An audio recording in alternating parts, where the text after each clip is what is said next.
안녕하세요. 28년산 저기능성 룸펜의 재롱을 감내해 주실 여러분들 환영합니다. 저는 양봉띠, 여기는 낭독잔치입니다. 앞선 영상에서 순수이성 비판 서문, 초판본을 낭독했는데요. 분량 조절에 실패하는 바람에 들어가는 말 초판본 낭독은 나눠 읽었습니다. 한 번에 읽으려니 목도 마르고 발음도 잘 안 되더라고요. 그래서 순수이성 비판 들어가는 말 초판본을 이 영상에서 낭독하겠습니다. 그럼 낭독 시작하겠습니다. 들어가는 말 초판 1. 초월 철학의 이념. 경험은 의심할 것 없이 우리 지성이 감성적 감각의 원재료를 가공해서 산출하는 최초의 산물이다. 따라서 경험은 우리에게 최초의 가르침이 되며, 그리고 이러한 경험이 진행됨에 따라 끝없이 새로운 과제에 직면하게 된다. 그러므로 앞으로 산출된 모든 결실이 연쇄적으로 결합되어 있는 삶은 바로 이 경험이라는 집안에서 모을 수 있는 새로운 삶에 결코 부족하지 않을 것이다. 그럼에도 불구하고 경험은 우리의 지성이 제한되어 갇히게 되는 유일한 분야는 결코 아니다. 경험은 우리에게 무엇인가가 존재한다는 것을 말해주지만, 그것이 필연적으로 존재할 수밖에 없어 달리 존재해서는 안 된다는 것을 알려주지 않는다. 바로 그 때문에 경험은 우리에게 그 어떤 참된 보편성도 제시해주지 않는다. 그런데 이성은 바로 이와 같은 종류의 보편성에 관한 인식을 얻기를 열망하며 경험을 통해서 만족을 얻기보다는 오히려 자극받기를 원한다. 하지만 동시에 내적인 필연성이라는 특징이 있는 그러한 보편적인 인식은 경험에서 독립되어 자체적으로 명확하고 확실하지 않으면 안 된다. 따라서 우리는 그와 같은 인식을 선험적, 아프리오리 인식이라고 한다. 그와는 반대로 경험에서 얻게 되는 것은 단지 후험적, 아포스테리오리, 후험적으로나 경험적으로만 인식될 수 있기 때문에 보편적 인식이 될 수 없다. 그런데 우리가 하는 경험 중에서는 그 경험이 자신의 원천을 선험적으로 가짐에도 불구하고 그것이 우리 감관의 표상을 결합할 수 있도록 해주기 위해서만 사용되는 인식과 섞여 있음이 드러나게 되며, 이와 같은 사실은 정말이지 주목하지 않을 수 없다. 왜냐하면 우리가 경험에서 감관에 속하는 것들을 모두 제거할 때에도 여전히 어떤 근원적인 개념들과 그 개념에서 산출되는 판단들이 남아있게 될 것이기 때문이다. 이것들은 완전히 선험적인 것으로 경험에서 독립하여 존재해야만 한다. 왜냐하면 그것들은 감관에 나타나는 대상들에 관해서 단순한 경험이 가르쳐 줄 수 있는 것 이상의 것을 주장할 수 있도록 해주기 때문이며, 또 적어도 그와 같은 것을 주장하는 것이 가능하다는 것을 믿도록 해주기 때문이다. 즉, 그와 같은 것들은 단순히 경험적 인식만으로는 제공해 줄 수 없는 참된 보편성과 엄격한 필연성을 주장하는 것을 가능하게 해주기 때문이다. 그러나 그럼에도 불구하고 여전히 훨씬 더 많이 이야기해야 할 것은 다음과 같은 것, 즉 어떤 인식은 심지어 가능한 경험의 분야도 모두 버리고 경험에서는 그에 상응하는 그 어떤 대상도 결코 주어질 수 없는 경험을 통해서 우리의 판단 범위를 경험의 모든 한계를 넘어 확장하려는 것처럼 보인다는 점이다. 그런데 감성계를 넘어선 이런 후자의 인식에서는 경험을 이끌어 지도할 그 어떤 실마리도 주어질 수 없고 바로잡을 수 있는 수정도 있을 수 없다. 우리의 이성의 탐구들은 바로 그런 영역에 관계하는 것으로 그와 같은 인식을 현상 영역에서 지성이 배울 수 있는 모든 것보다 그 중요성에 비추어 훨씬 소중한 것으로, 그리고 그 탐구가 지향하는 궁극적 의도에 비추어서 훨씬 더 숭고한 것으로 여긴다. 하지만 우리는 여기에서 그러한 중요한 탐구들을 주저하면서 의욕을 갖는 차원에서나 아니면 멸시와 무관심에서 그만두기보다는 오히려 위험에 빠져 헤매더라도 모든 것을 감행해 보아야 할 것이다. 그런데 어디서 유래했는지도 알지 못하면서 우리가 지금 소유하고 있는 인식으로, 그것도 근원을 알지 못하는 원칙들을 그저 신뢰하면서 경험이라는 집안을 떠나 건물을 세우기보다는, 더군다나 세심하게 고찰해 기초를 미리 확고하게 해놓지도 않고 건물을 세우기보다는 오히려 도대체 지성이 어떻게 이 모든 선험적 인식에 이를 수 있는지, 그리고 그러한 인식이 어느 정도 범위와 타당성과 가치를 지닐 수 있겠는지에 관해서 이미 오래전부터 먼저 물음을 제기했더라면 그것은 정말이지 자연스럽게 보일 것이다.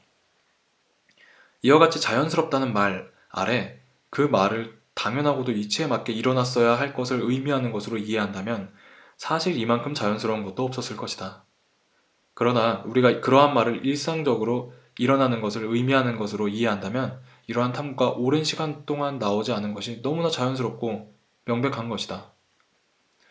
왜냐하면 이런 인식 부분, 즉 수학적 인식 같은 부분은 오랫동안 신뢰를 차지하고 있고 따라서 다른 부분의 인식에 대해서도 이것이 비록 수학적 인식과는 전혀 다른 성질이라고 하더라도 이와 비슷한 호감이 가는 기대를 갖도록 만들어주기 때문이다. 게다가 우리가 경험의 범위를 벗어나기만 한다면 경험을 통해 부정되지 않을 더 안전한 상태에 있게 될 것이다. 우리의 인식을 확장시키려는 자극은 너무도 크다. 그래서 우리는 진보할 때 우리가 부딪히게 되는 명백한 모순을 통해서만 제어될 수 있다. 그러나 이러한 모순은 우리가 자신의 허구를 신중하게 주목한다면 그것이 허구임에는 편함이 없지만 피할 수 있다. 수학은 우리가 선험적 인식에서 경험을 떠나 독립적으로 얼마나 많은 성과를 거둘 수 있는가에 관한 훌륭한 예를 제시해준다. 그런데 수학이 대상과 인식에 관계하는 것은 오로지 그것이 직관에 나타나는 한에서이다. 그러나 이런 상태는 쉽게 간과할 수 있다. 왜냐하면 고려된 직관 자체는 선험적으로 주어질 수 있고 따라서 순수하기만 한 개념과 거의 구별할 수 없기 때문이다. 수학이 이성의 힘을 이렇게 증명해준다고 하여 그것에 고무된다면 초재적인 세계로 인식을 넓히려는 충동은 한이 없을 것이다.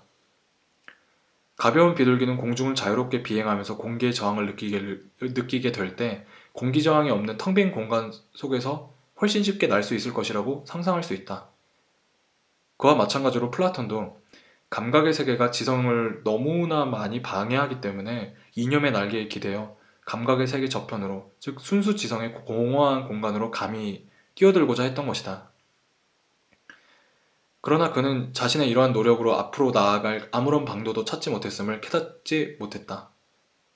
왜냐하면 그에게는 지성이 움직이기 위한 받침대가 되는 지주, 즉 자기의 힘을 사용할 수 있는데 지주가 되는 저항이 전혀 없었기 때문이다. 그러나 사변에서 우선 가능한 한 빨리 자신의 구조를 완결하고 기초가 신뢰할 만한 것인지 나중에 조사만 하는 것이 인간 이성이 흔히 처하게 되는 운명이다. 그러나 그 다음에 그 기초가 훌륭함을 보증하기 위해 아니면 뒤에 나타나게 될 위험스러운 검사를 피하기 위해 각종 변명들이 동원된다. 하지만 현실적으로 건물을 짓는 동안 모든 근심과 의심에서 우리를 자유롭게 해주고 그래서 외견상 철저한 것으로 우리가 아첨하게 만드는 것은 바로 다음과 같은 경우, 즉 우리 이성이 해야 할 큰일, 아니 그 큰일은 우리가 대상에 관해서 이미 가지고 있는 개념들을 분석하는 것이라는 상황이다. 이러한 분석은 우리에게 많은 인식을 주는 것이고 우리의 개념 중에 아직 불투명한 상태기는 하지만 이미 생각되어 있는 것을 천명하거나 해명하는 것일 뿐인데 그럼에도 불구하고 최소한 형식상으로는 새로운 통찰과 동등하게 여겨진다. 그러나 그러한 인식들은 진료, 즉 내용과 관계되는 한은 우리가 먼저 지니고 있는 개념들을 확장하는 것이 아니라 단지 분해할 뿐이다. 그런데 이러한 방법이 확실하고도 유용하게 진행되는 선험적인 현실적 인식을 제공하기 때문에 이성은 자기도 모르게 이런 것에 현혹되어 전혀 다른 종류의 주장을 끌어들이도록 잘못 이끌린다. 즉 이성은 주어진 개념에다 그것과는 전혀 관련이 없는 선험적 개념들을 보태게 된다. 그러나 유감스럽게도 우리는 이성이 어떻게 그러한 일을 하게 되는지 알 수 없다. 게다가 우리는 이러한 문제를 떠올릴 수조차 없다. 그래서 나는 우선 다음과 같은 두 가지 인식 종류들을 구별하는 것에서 출발하여 문제들을 다루고자 한다. 분석적 판단과 종합적 판단을 구별하는 것에 관하여. 모든 판단 안에는 주어와 수어의 관계가 정해져 있으며 나는 긍정 판단을 먼저 고려하고자 한다. 왜냐하면 이것에 연이어 이루어지는 부정 판단에는 쉽게 적용되기 때문이다. 이러한 관계는 두 가지 방식으로 가능하다. 수로 B가 A라는 개념 안에 암암리에 포함되어 있는 어떤 것으로 주어 A에 속해 있든지 아니면 B가 A에 결합되어 있긴 하지만 A라는 개념에서 완전히 벗어나 있든지 이 둘 중 하나일 것이다. 전자의 경우와 관련된 판단을 나는 분석적이라고 하고 후자의 경우와 관련된 판단을 종합적이라고 한다. 따라서 분석적 판단, 긍정적 판단은 수로와 주어가 결합하는 것이 동일성을 통해 생각되는 판단이며, 반면 종합적 판단은 이러한 동일성을 통하지 않고 결합된 것으로 생각되어야 하는 판단이다. 또한 우리는 전자의 판단을 해명 판단이라고 하며 후자의 판단을 확장 판단이라고 한다. 전자는 수로를 통해 주어의 개념에 아무것도 더 보태지 않고 단지 주어 개념을 분석하여 이것을 그 자체 안에서 비록 불투명한 상태이긴 하지만 그 자체 안에서 이미 먼저 들어있었던 것으로 생각되었던 부분 개념으로 분해할 뿐이기 때문이다. 그러나 후자의 경우는 전자와는 반대로 주어 개념에서 그것 자체 안에서는 전혀 생각할 수 없었던 수로를, 따라서 주어를 분석해도 그것에서 도출할 수 없는 수로를 첨가한다. 예를 들면 모든 물체는 연장되어 있다 라고 말하는 경우 이것은 분석적 판단에 해당한다. 왜냐하면 나는 연장성이라는 것이 물체와 결합되어 있는 것으로 발견하기 위해서 물체라는 단어와 결합시킨 그 개념에서 벗어날 필요가 없고 그 개념을 분해하기만 하면 되기 때문이다. 다시 말하면 이 연장성이라는 수로를 물체라는 개념에서 발견하기 위해서는 내가 그 물체라는 개념에서 항상 생각한 다양한 것을 의식하기만 하면 되기 때문이다. 따라서 모든 물체는 연장되어 있다 라는 판단은 분석적 판단이다. 이는 반대로 내가 모든 물체는 무겁다 라고 말한다면 수로는 내가 물체 일반이라는 단순한 개념에서 생각하는 것과는 완전히 다른 것이다. 그러므로 이러한 수로를 첨부하는 것은 종합적 판단이 된다. 따라서 이제 다음과 같은 것이 명백해졌다.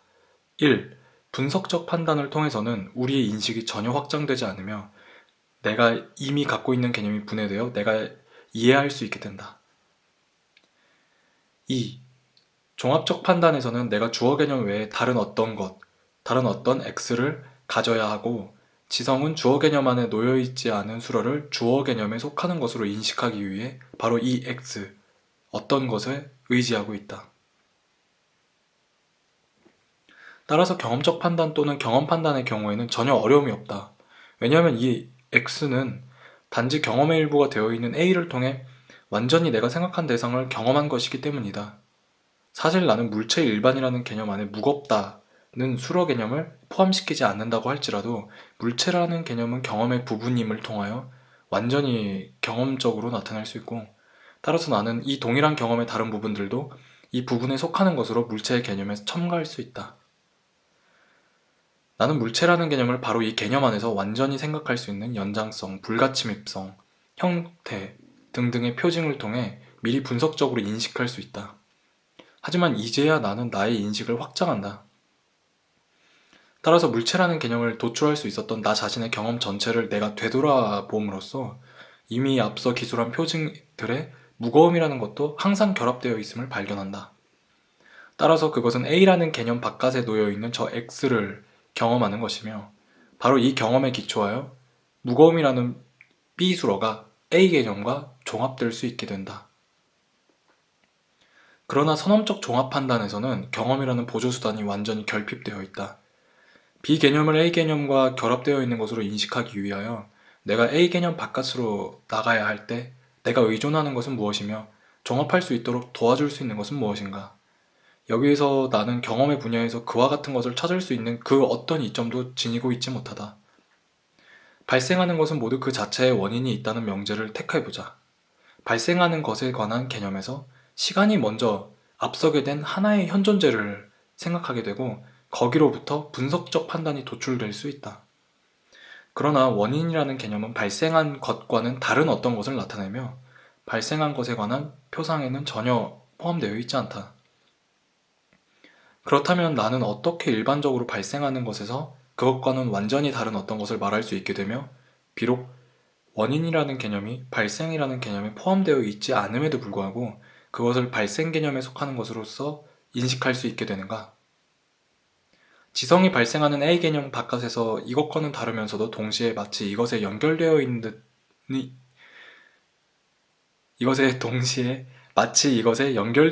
듯한 수로를 발견한다는 것을 믿을 때 이 경우 지성이 의존하게 되는 X라는 것이 과연 무엇인가? 그것은 경험이 될 수 없다. 왜냐하면 위에서 제시된 원칙은 경험이 마련해 줄 수 있는 것보다 더 큰 보편성뿐만 아니라 필연성이라는 표현과 더불어 따라서 완전히 선험적으로, 그리고 단지 개념으로만 둘째의 관념, 원인이라는 관념을 첫째의 관념, 발생이라는 관념에 덧붙이기 때문이다. 그런데 우리의 사변적인 선험적 인식이 완전히 궁극적으로 의도하는 것은 이러한 종합적 원칙, 즉 확장 원칙들의 바탕을 둔다. 왜냐하면 분석적인 원칙들은 매우 중요하고 필연적이기는 하지만 그것은 정말이지 새로운 개척으로서의 확실하고도 확장된 종합을 위해서 요구되는 개념의 명료성에 이르기 위한 것일 뿐이기 때문이다. 따라서 여기에 어떤 비밀이 숨겨져 있다. 이 비밀을 해명하는 것만이 순수지성 인식의 무한한 분야에서 안전하고도 확실하게 진보할 수 있다. 즉, 이와 같은 진보를 가능하게 하기 위해서 우리는 적절한 보편성과 더불어 선험적 종합 판단이 가능한 근거를 밝히고 이런 판단들의 모든 종류를 가능하게 하는 조건들을 통찰해야 할 것이다. 그리고 이런 전체 인식, 이것은 그 자신의 고유한 종을 형성하는 것이다.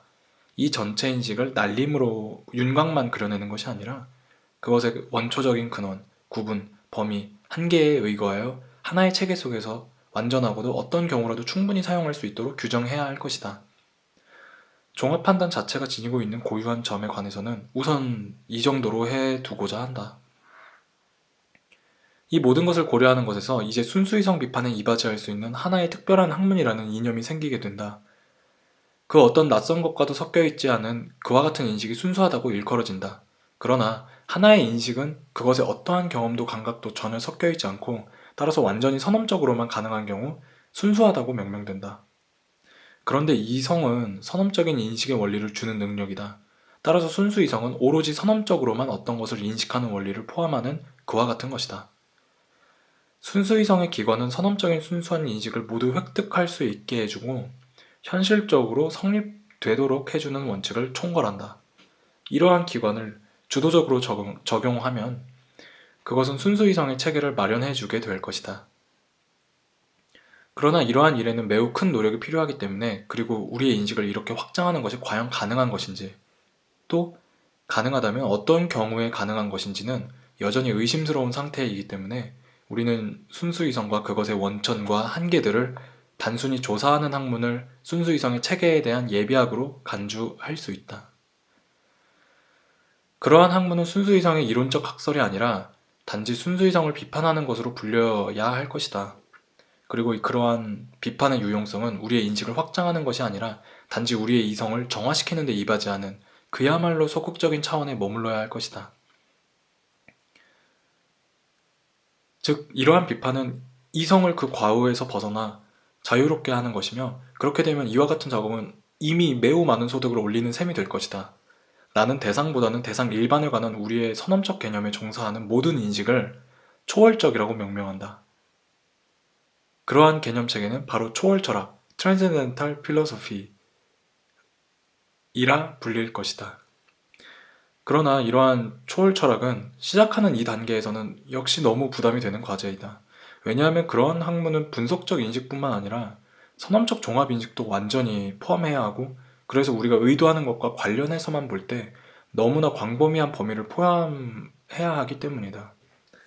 즉, 우리는 선험적 종합의 원리들을 물론 이것만이 우리의 연구 대상이기는 하지만 그것의 전체 범위와 관련하여 완전히 파악할 수 있기 위해서 반드시 요구되는 정도로까지 분석해 나가야 하기 때문이다. 이것은 다음과 같은 탐구에 관계한다. 인식 자체를 확장하는 것이 아니라 단지 그것을 바로잡을 목적만을 지니고 있음으로 인해 우리가 본래 학설이 아니라 단지 초월적 비판이라고 부를 수 있는 이와 같은 탐구, 그리고 모든 선험적 인식의 가치와 무가치를 가늠하는 시금성을 제공해야 하는 이와 같은 탐구가 우리가 지금 종사하는 탐구가 된다. 따라서 그러한 비판은 가능한 한 하나의 기관을 준비하는 것이 되리라.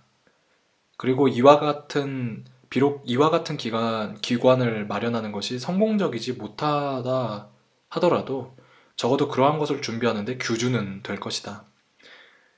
그러한 규준에 따라 장차 불가피하게 순수이성의 완벽한 철학 체계가 비록 이것이 순수이성의 인식을 확장하는 데 있든 제한하는 데 있든 어쨌든 종합적으로 뿐만 아니라 분석적으로도 제시될 수 있을 것이다. 왜냐하면 이러한 완전한 체계가 가능하다는 것은 더군다나 그 체계가 우리가 그것을 완성하는 것을 기대하기 어려울 정도는 아닐 수도 있다는 점은 다음과 같은 사정에서 미리 추측할 수 있기 때문이다. 즉, 여기서 주된 문제로 삼는 것은 끝없이 무한한 사물의 성질이 아니라 사물의 성질을 판단하는 지성, 그리고 단지 선험적 인식에만 관계하는 지성이다. 그리고 이러한 지성이 선험적으로 지니고 있는 것들은 우리가 외부에서 구할 필요도 없고 더군다나 우리에게 감추어져 있을 수 없으며 또한 우리의 추측만으로도 파악할 수 있을 만큼 분량이 매우 적기 때문에 그것을 모두 다 취해도 그것이 지니고 있는 가치 유무는 충분히 판정하고 또 정당하게 평가할 수 있다. 2. 초월 철학의 구분. 초월 철학은 여기에서는 단지 하나의 이념일 뿐이다. 이를 위해서 순수이성 비판은 전체 계획을 건축술적으로 그려내야 한다. 즉, 이 비판은 원리에서 그러한 설계를 그려내야 한다. 물론 그러한 작업은 이 건축의 구성 요소가 되는 모든 부분의 완전성과 안전함이 충분히 보장되도록 이루어져야 할 것이다. 이 비판 자체는 아직 초월 철학이라고 불리지 않는다. 왜냐하면 그것이 완전한 체계가 되려면 인간의 선언적 인식을 모두 상세하게 분석하는 것도 포함되어야 하는데 이 비판은 아직 거기까지 이르지 못하고 있기 때문이다. 물론 우리의 비판은 정해진 순수 인식을 구성하는 모든 근본 개념을 완벽하게 헤아려서 제시해 주어야 한다. 그러나 이 비판에서 이러한 개념들 자체를 완벽할 정도로 주도 면밀하게 분석한 것을 제시해야 할 필요는 없으며 또한 그러한 개념에서 도출될 수 있는 것들을 완전히 검토해야 할 필요는 없다. 왜냐하면 이런 요구는 부당하기 때문이다. 우선 한편으로는 이런 분석은 우리의 목적에 적합하지 않다. 우리의 전체 비판이 과제로 삼고 있는 것을 위해서는 종합의 경우에 우리가 마주치게 되는 어떤 불확실성도 분석과 관련해서는 존재할 수 없다. 다른 한편에서는 이러한 분석과 도출을 완전하게 이루어내야 한다는 책임에 관여하는 것은 우리가 계획하는 것의 통일성과 배치되기 때문이다. 지금 우리가 의도하는 관점에서 볼 때 이런 분석과 도출을 하지 않을 수도 있다. 하지만 나중에 우리가 헤아려야 할 이러한 선험적 개념을 분석하고 그러한 개념에서 다른 개념들을 도출하는 것은 일단 그것들이 가장 먼저 종합의 원리를 완벽하게 완결한 것으로 확립되고 이러한 본질적 관점에서 그러한 개념들에 아무것도 부족한 것이 없으면 쉽게 완성될 수 있을 것이다. 따라서 순수이성 비판은 초월 철학의 본질적인 모든 것을 포함한다. 그래서 이 비판은 초월 철학의 완전한 이념이기는 하지만 아직 학문 자체는 아니다. 왜냐하면 이 비판은 선험적인 종합 인식을 완전하게 평가하는 데 필요한 한에서만 분석하기 때문이다. 그러한 학문을 구분할 때 가장 먼저 주목할 것은 경험적인 어떤 것을 자체 내에서 가지고 있는 개념은 전혀 포함시켜서는 안 된다는 점이다. 즉, 선험적 인식은 완전히 순수해야 한다는 점이다. 그러므로 도덕의 최고 원칙과 그것의 근본 개념은 비록 선험적인 것이기는 하지만 그것들을 초월 철학에 속해서는 안 된다. 왜냐하면 그런 것에서는 전적으로 경험의 원천을 두고 있는 쾌나 불쾌, 욕망과 경향성, 자유로운 의지 같은 개념들이 전제될 수밖에 없기 때문이다. 따라서 초월 철학은 오로지 순수한 사변 이성이 세계에 대하여 갖게 되는 알에 관한 것이다. 실천적인 것은 모두 그것이 일어나게 한 원인이 있는 한 경험적 인식에 속하는 감정에 관계되어 있기 때문이다. 그런데 이러한 학의 구분을 체계 일반의 보편적 관점에서 세우려면 우리가 지금 제시하려는 구분은 1차적으로 순수이성의 원리론을 포함해야 하고 2차적으로는 순수이성의 방법론을 포함해야 한다. 이런 주된 부분들에는 하위 부분이 따른다. 그렇지만 이것들에 관한 근거들은 아직 여기서 설명되어야 할 것은 아니다. 단지 다음의 것들에 관해서만 들어가는 말이나 예고의 차원에서 언급할 필요가 있다.